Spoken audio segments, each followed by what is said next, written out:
week's video journal, we had to talk to a digital immigrant and compare their lifestyle from when they were younger, about 15, 20 years ago, from our lifestyle, being a digital native.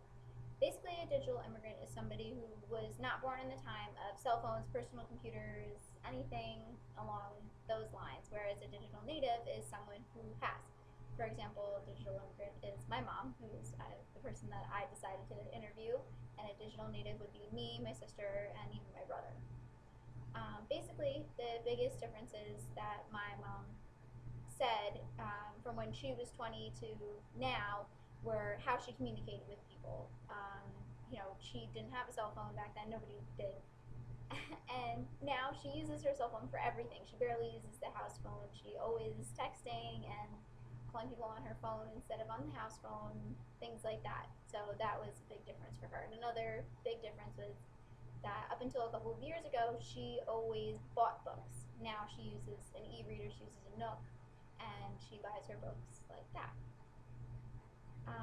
As the communications changed, I believe that culture changed with it, basically because of the change of communications. When, there's different ways of communicating with people, our culture changes as well.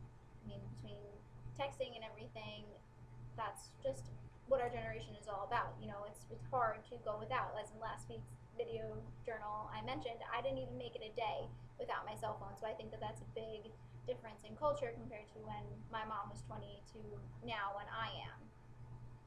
I believe that most people are like that, my age. So, yeah. And that's really it.